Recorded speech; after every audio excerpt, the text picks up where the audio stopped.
پہنچ جائیں، کیونکہ سامان کی چیکنگ وغیرہ ہوتی ہے اور اس میں کافی ٹائم لگ جاتا ہے۔ اب ایک مردوں کے لیے میرا مشورہ یہ ہے کہ جب آپ مطلب احرام باندھنے لگیں اس سے پہلے ہی آپ حلق کروا لیں، یعنی پورا سر منڈوا لیں۔ اس کا فائدہ یہ ہوگا کہ اگر آپ اسی طرح بال قائم رکھ کر جاتے ہیں اور پھر مثلا کنگھی کرتے ہوئے یا مطلب وضو کرتے ہوئے خاص طور پہ مسح کرتے ہوئے اگر کوئی بال ٹوٹ گیا تو اس پر جرمانہ لازم آتا ہے، جس کی انشاءاللہ تفصیل میں آپ کی خدمت میں عرض کروں گا۔ حلق کروانے میں فائدہ یہ ہوتا ہے ایک تو کنگھے کی آپ زحمت سے بچ جائیں گے، دوسرا بال وغیرہ بالکل نہیں ٹوٹیں گے، تو انشاءاللہ آسانی میسر۔ اب انشاءاللہ احرام کے بارے میں چند باتیں آپ سماعت فرما لیں۔ احرام عموماً ہم دو بے سلی چادروں کو احرام کہہ دیتے ہیں، حالانکہ احرام یہ ہوتا ہے کہ جب ہم عمرے یا حج کی نیت کرتے ہیں تو ہم پر ایک خاص حالت، ایک خاص کیفیت طاری ہو جاتی ہے، جس کیفیت یا حالت کے طاری ہونے کے بعد بہت سے جائز امور بھی ہمارے لیے منع ہو جاتے ہیں۔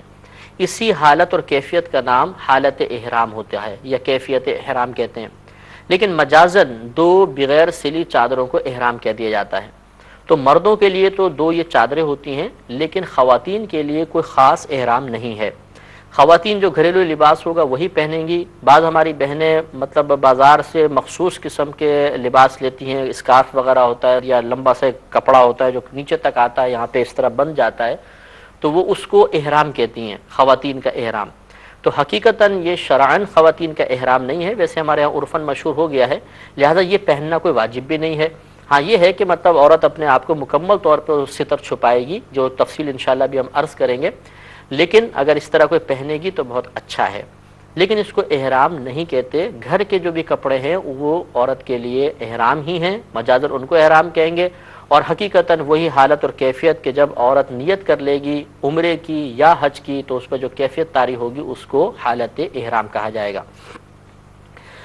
اب یاد رکھیے کہ آپ احرام کی نیت کب کریں گے، یعنی احرام کی چادریں پہننے کے بعد پھر عمرے کی نیت کب کی جائے گی۔ پہلے تو آپ یہ دیکھیے کہ آپ کی فلائٹ کہاں جائے گی، جدہ جانی ہے یا پہلے مدینہ منورہ جانا ہے۔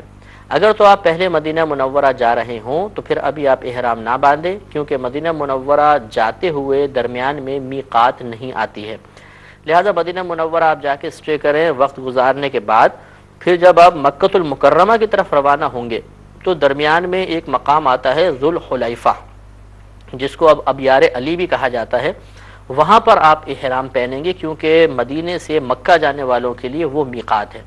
وہاں پہ باتھ روم وغیرہ بنے ہوئے ہیں، آرام سے غسل وغیرہ کر کے پھر آپ احرام پہنیں گے۔ ہاں جو یہاں سے جدہ جانا چاہتے ہیں ان کے لیے ترتیب پھر اس طرح ہونی چاہیے کہ خواتین اپنے گھر سے ہی غسل وغیرہ کریں، اگر مرد چاہیں تو گھر سے کر لیں، ورنہ ایئرپورٹ پہ بھی غسل کا اچھا انتظام ہوتا ہے، اور آپ ابھی گھر سے احرام نہ پہنیں، آپ ایئرپورٹ پر آ جائیں، غسل وغیرہ کریں، پھر مطلب یہ کہ مرد حضرات جو ہیں بغیر سلی چادر پہن لیں، لیکن اب بھی نیت نہ کریں، اور آپ یہ دو چادریں پہننے کے بعد پھر جو احرام کی دو نوافل ہوتی ہیں، دو نفل رکعتیں ہوتی ہیں، وہ ادا کر لیں۔ جو یہ بعض ہمارے حج کرنے والے غلطی کرتے ہیں، احرام پہن کر سیدھا کندھا کھلا رکھتے ہیں، جس کو عید و طباع کہتے ہیں، اور پھر وہ نماز بھی اسی حالت میں پڑھتے رہتے ہیں، تو ایسی حالت میں نماز پڑھنا یہ مکروہ ہوتا ہے۔ لہذا جب تک آپ نے نیت نہیں کی آپ ویسے اوپر پورا چادریں لیں اور سر ڈھک کر آپ 2 رکعت نفل ادا کریں، بشرطے کہ اس وقت کوئی مکروہ اوقات میں سے کوئی وقت نہ ہو، اور اگر بالفرض اس وقت مکروہ وقت ہے تو یہ نوافل چھوڑ دیجئے۔ اسی طرح اگر کوئی بہن اس وقت مخصوص ایام میں ہے تو وہ بھی نوافل ادا نہیں کریں گے۔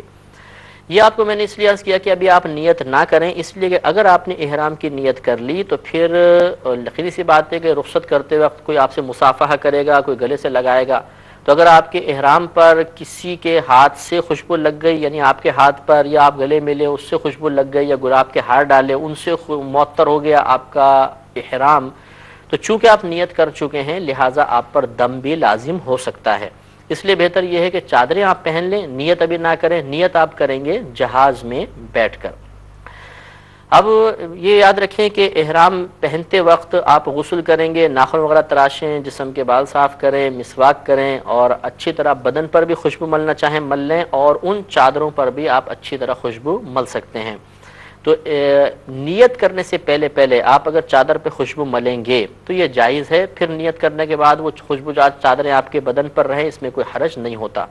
لیکن اگر آپ نیت کرنے کے بعد پھر احرام پر خوشبو وغیرہ ملیں گے تو اس سے پھر دم وغیرہ لازم ہو سکتا ہے۔ مرد حضرات یاد رکھیں کہ احرام پہننے کے بعد بعض اوقات ہم نے دیکھا ہے کہ تہبند جو ہے وہ ذرا ڈھیلا قسم کا باندھا جاتا ہے، تو یہ جو ناف کا سوراخ ہوتا ہے یہ تو ستر میں شامل نہیں ہے، لیکن اس کے نیچے کا جو حصہ ہے وہ باقاعدہ ستر میں داخل ہے اور اس کو چھپانا فرض ہوتا ہے۔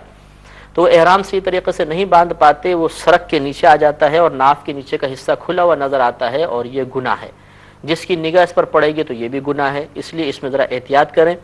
یوں ہی مطلب بعض اوقات چلتے ہوئے سامنے سے جب ہوا آتی ہے تو جس کو تہبند باندھنے کی عموماً عادت نہیں ہوتی، تہبند کھل جاتا ہے اور پھر مطلب وہ گھٹنے اور رانیں ظاہر ہو جاتی ہیں، اس سے بھی اجتناب کرنا چاہیے۔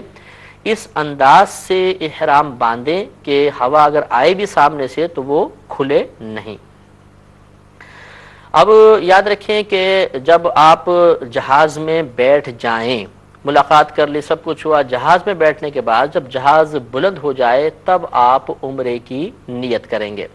نیت کسی بھی کام کے دل میں کسی بھی کام کے کرنے کا دل میں پختہ ارادہ کرنا، یہ اس کی نیت کہلاتا ہے۔ لہذا جب آپ جہاز میں بیٹھ جائیں، اگر آپ دل میں پختہ ارادہ کر لیں کہ میں عمرے کی نیت کرتا ہوں، بس عمرہ کی نیت ہو جائے گی۔ لیکن بعض کتب کے اندر اس کے مخصوص الفاظ منقول ہیں، آپ وہ الفاظ بھی پڑھ سکتے ہیں، ان الفاظ کے ساتھ آپ نیت کر سکتے ہیں، لہذا عمرے کی نیت ان الفاظ میں کی جا سکتی ہے۔ عمرے کی نیت کے الفاظ یہ ہیں: اللہم انی ارید العمرۃ فیسرها لی وتقبلها منی وَأَعِنِّي عَلَيْهَا وَبَارِكْ لِي فِيهَا نَوَيْتُ الْعُمْرَةَ وَأَحْرَمْتُ بِهَا لِلَّهِ تَعَالَى۔ اے اللہ، میں عمرے کا ارادہ کرتا ہوں، میرے لیے اسے آسان کر دے اور اسے میری جانب سے قبول فرما، اور اس کی درست ادائیگی پر میری مدد فرما، اور اسے میرے لیے بابرکت فرما دے۔ میں نے عمرے کی نیت کی اور اللہ عز و جل کے لیے اس کا احرام باندھا۔ یاد رکھیں کہ اگر کوئی بہن اس وقت مخصوص ایام میں ہے تو نیت کرنے کی راہ میں یہ حالت رکاوٹ نہیں بنتی ہے، لہٰذا وہ اس حالت میں بھی عمرے کی نیت کر سکتی ہیں، ان کی نیت ہو جائے گی اور وہ محرمہ ہو جائیں گی۔